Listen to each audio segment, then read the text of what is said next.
20 skyrius – eismas automagistralėse ir greitkeliuose. Keliuose pažymėtose kelio ženklais automagistralė ar automobilių kelias draudžiama. Ir dabar išsiaiškinsim, kas draudžiama automagistralėse ir greitkeliuose. Draudžiama judėti pėstiesiems, vadelioti, varyti gyvulius ar paukščius, joti, važiuoti dviračiai, elektrinėmis mikrojudumo priemonėmis, mopedais, visų rūšių keturračiais ir visomis kitomis transporto priemonėmis. Tai reiškia, automagistraliai ir greitkeliai negalima važiuoti visiems. Taip įdomiai parašyta, bet išskyrus galima. Kas gali važiuoti automagistraliai ir automobilių keliu? Automobilius, motociklus, triračius, motociklus ir automobilius su priekabu. Jeigu šių motorinių transporto priemonių maksimalus konstrukcinis greitis arba greitis dėl jų techninės būklės nemažesnis kaip 60 km/h.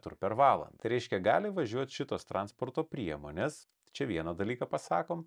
Ir antra, kad automagistraliai, jeigu tavo automobilis netraukia ar dokumentai ar kažkaip parašyta, kad jis negali važiuoti greičiau kaip 60 km, tai irgi negali automagistralė važiuoti. Tai čia toks punktas įdomus ir teste iš tikrųjų su vienu punktu yra nemažai dalykų. Na, aiškinamės toliau, kam draudžiama ir kas draudžiama automagistraliai. Draudžiama sustoti arba stovėti išskyrus specialiai tam skirtas aikšteles. Automagistraliai automobilių kelyje draudžiama apsisukti išskyrus ženklais pažymėtas vietas, kur yra apsisukimo vieta, tai ten gali apsisukti. Ir draudžiama važiuoti atbulam.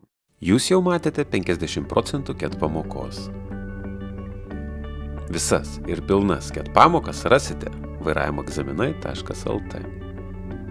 vairavimoegzaminai.lt. Tikrai išmoksite vairavimo teoriją.